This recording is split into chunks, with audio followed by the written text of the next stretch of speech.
Good evening, lovely tubers. White Mexican back again with another video tonight. There's a plethora of sets I want to showcase and highlight. Some things here and there. Getting started, we're just going to go ahead and kick it off with 6 cents. So this is a ban card. This has been banned forever. Interesting enough, this is still, to this day, a solo print common from Legendary Collection 4. I'm a giant avid fan of all the Legendary Collection sets, more specifically Legendary Collection 3 and 4, so definitely check those out. There's a fantastic sets, a lot of great cards and great high rarities.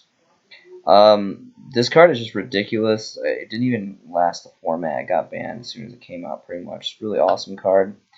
And it's about $4, and then it just kind of trickles up to 5 after that. Only 4 pages of this card. So, pretty cool artwork, too. This card is so good, it's kind of silly that they made it a common, I guess because they knew they were just going to ban it immediately right out of the game. But I think this card definitely deserves a higher rarity reprint. Moving on, Trickster Reincarnation. So this card is pretty awesome. This is like a blowout card. It can do some great interruptions your opponent's plays. It's Code Duelist Original Print Secret Rares and Battles of Legends Relentless Revenge. Let's go ahead and take a look at the original prints. You don't need to play Tricksters to play this card. It kind of benefits you because they have this little like boost effect right here at the bottom. But just in general, this card's super great. There's a lot of burn cards, burn decks out there that revolve around removing cards, so this can be teched into a plethora of rogue decks, and it's pretty great. It's about 9 bones across the board for the original print first editions, 4 pages on the market. If I'm not mistaken, the Battles of Legends reprint. Now, again, my rule is with these, because it's a reprint of the same rarity, both being secret rares. You're going to want to go for the original prints for collectability values, but when the price variant is just too much of a difference, I would definitely have no shame in getting the secret reprints because these look just as gorgeous. And they're holding the same price point. This one's still about $9, $9 plus. So this is one of those moments where fortunately they're the same price, so you might as well just go ahead and get the original prints. Next card is going to be Horn of the Phantom Beast. Now, I apologize. I thought this was a continuous trap card. This card would have been so much better, maybe too good, if it was a continuous trap card. This is a really old school card. Basically, the combo was back in the day, you'd set this, and then your opponent would run to one of your weak monsters. You'd boost it up, destroy the opponent's attacking monster, and then you'd basically +1. And they'd be out of monster. You'd hit them for a little damage, and you'd get a +1. This is the super rare version out of Turbo Pack Booster 7. There's another super rare version out of Dark Saviors, and there's a plethora of other versions, but personally I think this one's the best one. All of them are really cheap. No one really uses this card anymore. Used to see a lot of play like way back in the day. It's about 2-ish bones plus if you want to factor in shipping for this version, and there is 3 pages of this. Next is going to be Waterfowl of Dragon Souls. So let's just take a moment to pause and just be in awe of this name. This is a really awesome name. Really great artwork. Archetypes have come a very long way. They've gotten a plethora of different support over the years. Still not quite to the point where they got a lot of diversity, but they definitely have some pretty cool decks you can play out there.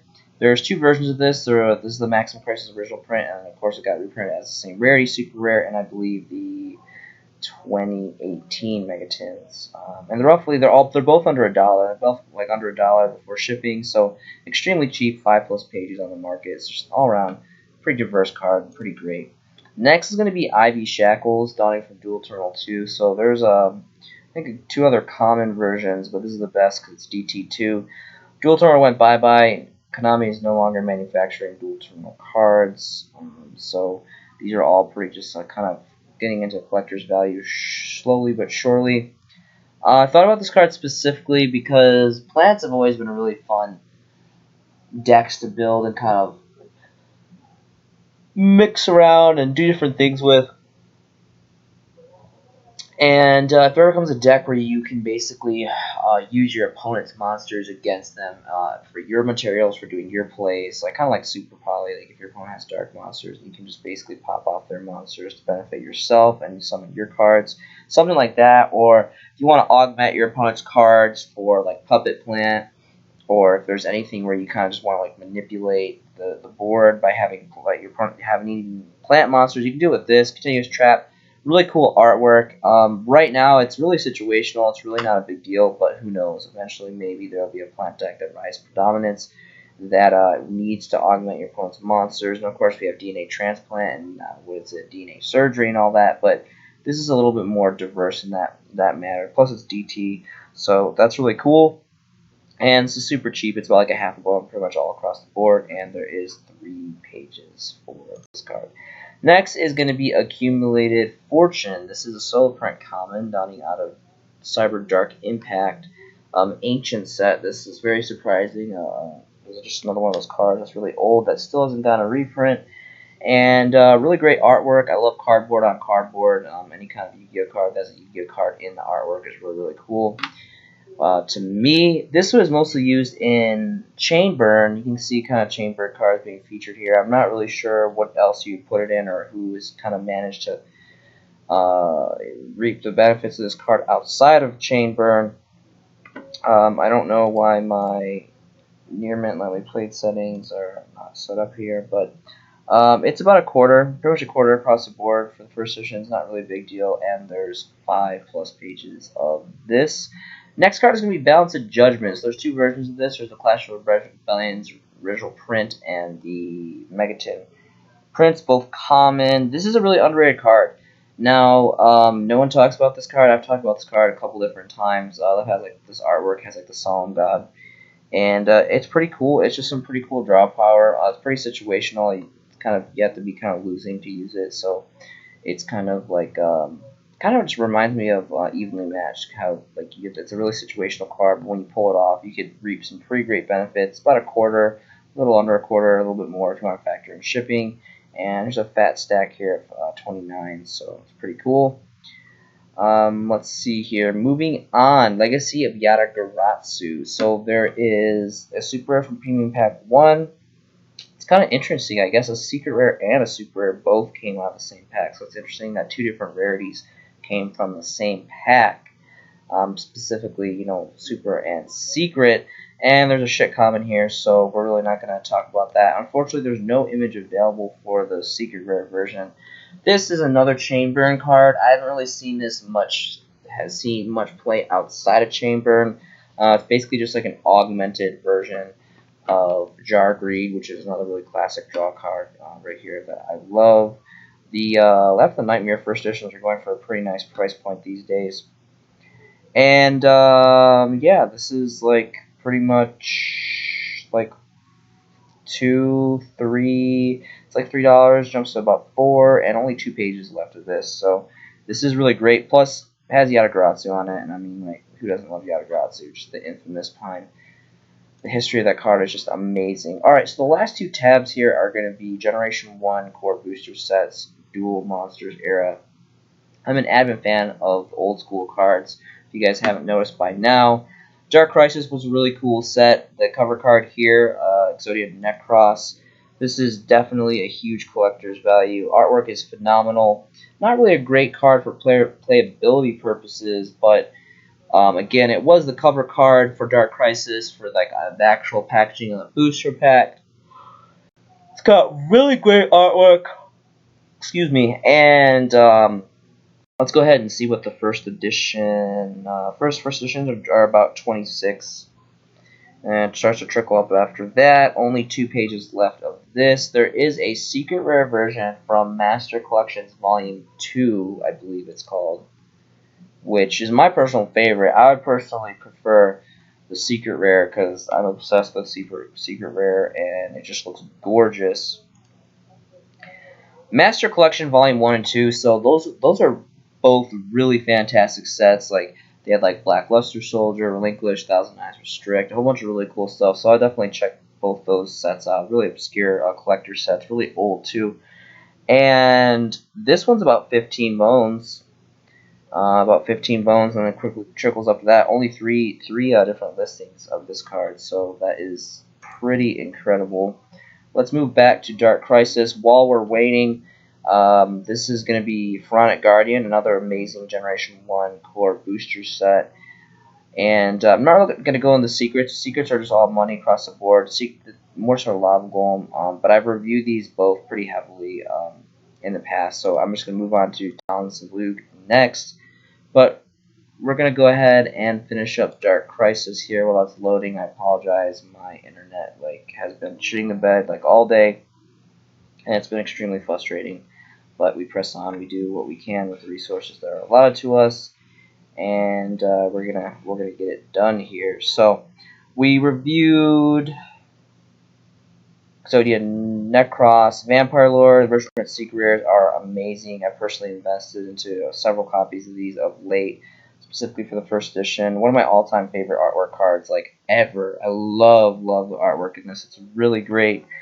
And so you guys can check out those if you guys want. Skill Drain. This is going for pretty good money. We have 2 ultra rare reprints now, and this is just a great card. I really miss this card. Konami, please bring this card back to 3 because I really miss Macrocosmos and Skill Drain at 3. Just amazing floodgate cards. Tsukiyomi is pretty cool. We have an ultra rare version from one of the booster packs. What I did want to dip into really quick was Judgment of Anubis. So this was the lesser known secret rare, less popular secret rare. Back in the day, these core sets, you only got 2 secret rares per pack. So if you got a hollow foil in general, this was a really big deal. And secret rare was the sky's limit. You couldn't go back beyond this. This was the highest rarity. So it was a really big deal. This card's great. You can pause video, read the effect. It's kind of situational, but you can destroy opponent's monster and then hit him for burn damage. So it's pretty cool. It's a counter trap as well, so it's quick. And it's got amazing artwork. Anubis is my favorite Egyptian god. I really, really like Anubis a lot. And it's just an old school secret rare. So 4 pages on the market, no first edition on the first page or the second page. This is definitely getting chewed up in the market. There used to be so many first editions. This card's already jumped up. Get a first edition here for about 8 bones, roughly around 8 bones. Kind of trickles up after that, and then just radically kind of goes up after that, and then only 4 pages left. So this is pretty cool. I would definitely take a look at that if you guys are interested. The price point is kind of past now, but I'm really excited about that card because I've invested really heavily on that card. I have a lot of first edition original prints of that just because the artwork alone is just amazing. And again, all the stuff from this era of Yu-Gi-Oh! This Generation 1 set is just really hard to get and really just going to hold great collector's value. DD Warrior Lady Super Rare is pretty great too. Again, I apologize. My internet's running a little slow right now. Relatively slow, so I don't want to dip into every single card that I think is of high interest, but I would definitely check this out. This is the original print super rare. Check out the first edition, see how much they're going for. This is definitely a great pick. So quick review: Necros, Lord, Skill Drain, Final Countdown. I don't think there's a hollow version of this, so I'm pretty sure this is the original print of that. Some people are into that. Judgment of Anubis, DD Warrior Lady. And oh my goodness, is this not okay? So I forgot to put the settings for only hollow prints. I was trying to save some time and just do rares and up. I really didn't want to review the comments, but really quick, I'm just going to try to turbo through the pages here while that's loading. So I wanted to show you guys Dons of Luke. So the first editions are almost gone. You can see here there's only two listings, and they start at $70 and it goes all the way up to $100. So this card is just insane in the collector's market right now for first edition prints.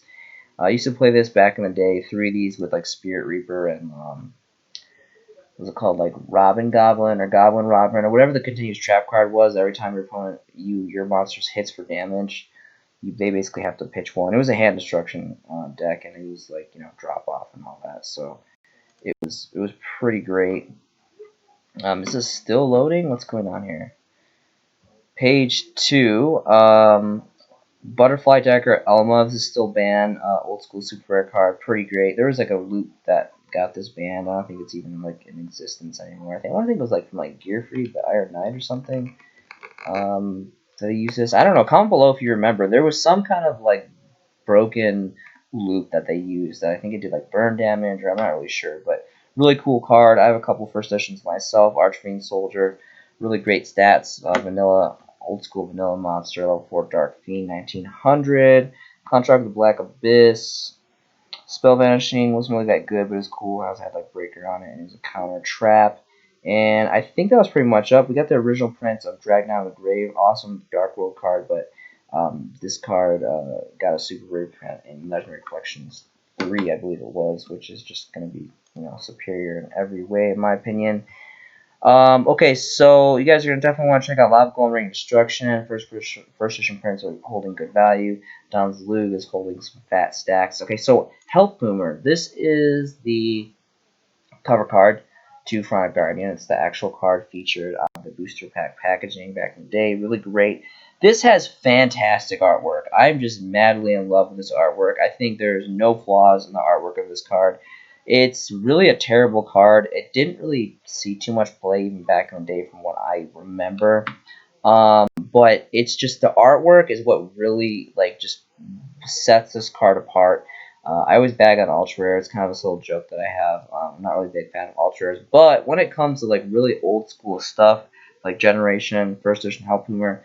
Now, granted, you guys have got to remember, like I said before, back in the day, Secret Rare was the highest you could get in Gen 1 Yu-Gi-Oh! And you only got 2 Secret Rares per booster set. So, ultra rare was a really big deal. If you're pulling ultra rares, you're doing really, really well. First edition is going to be about 1718. Only 2 pages left here on the market. And yeah, it's about 18 roughly. So rough 18 is about a good price point. So maybe you guys can check other websites. I'm not really sure if it's cheaper on other websites. I know I personally checked eBay, and it's not. It's around 25 for about a lightly played precision print for this card. But this is definitely my personal MVP. And $18 kind of seems like a lot of cash for a card like this. It's not really playable, but I promise you this card's going to go up. Again, it was the poster boy for the booster set. It has fantastic artwork, and it's just part of Generation 1 collector's value. So I would definitely check that out. And let's go back and dip into the rest. There was so many amazing cards in this set. This was like a really heavily Egyptian themed set. We got Gravekeepers in here, which is one of my all-time favorite decks. I'm pretty sure there's tons of Gravekeeper fans out there. And we got the first generation Gravekeepers in here. We got original Book of Moon, Necro Valley. The super rares are only a couple dollars. There's not that many. I kind of pre-screened all these cards. Again, I apologize. My internet's just really doing terrible, so I'm not going to dip into every single one. But this is really great. I would check this out. I was going for a couple bones. We have an ultra rare version, but I personally like these original print super rares because, you know, it was pre when they did the transition. So they have the magic card stamps. Guardian Sphinx pretty cool. There's also a secret rare. I think this is actually from Master of Collection. It's either 1 or 2. This is one of the other promos. It's really cool. But if you guys can find a first edition cheap ultra, that would be pretty definitely good for collectors. Darkroom and Nightmare. This used to be used in Tricksters, but it can be used in kind of any generic burn deck. Really fantastic artwork. Old school super rare foil. Pretty cheap too. I think it's only like $2 or $3 for first edition prints. Same thing for Book of Life. Really great card. Basically like a watered down monster reborn for zombies. Barrel Behind the Door. Really situational. Really cool card though. And then again, just an old school hollow foil. Mirage and Nightmare, I would definitely check this out too. The first edition original prints. This is banned as shit. It's been banned forever. Will it come off the list? Hell yeah, it's going to come off the list. Everything comes off the list eventually. That's the white Mexicans' belief system. It's just a matter of fact if it gets errated or not. Spirit Reaper OG. Now, of course, we got several different ultra rare prints of this, which I personally like better. First edition exclusively. But the first edition original OG ones are pretty nice too because they are just ancient now. Tiger King Wangu. This is like a Generation 1 anti-meta card. Really, really cool. Kind of special on its own merit alone. Pretty cool artwork. Kind of reminds me of like Gladiator Beast artwork style. And moving on here. Again, I apologize. I'm not going in specifically. I'm trying to save a little bit of time because, you know, internet is just not at its ideal speed right now. So I just wanted to do a quick turbo for you guys. And Reckless Creed. pretty great OG Reckless Greed. We got a super rare reprint, which is still at this day the highest rarity from Legendary Collections 3 Yugi's World. Check that set out. It's awesome. It's got a lot of awesome cards at a high rarity. Jewels of Dark Demise, Jowls of Dark Demise. Really great card. Not really great card, but really great artwork. And so another water card, which is pretty cool. And yeah, that's going to be pretty much it. There really isn't anything else of interest that I wanted to review in the set. So just wanted to do a little showcase. I hope you guys are having a fantastic day. Thank you so much for watching these videos. This has been a showcasing by the White Mexican, and I will see you in the next video.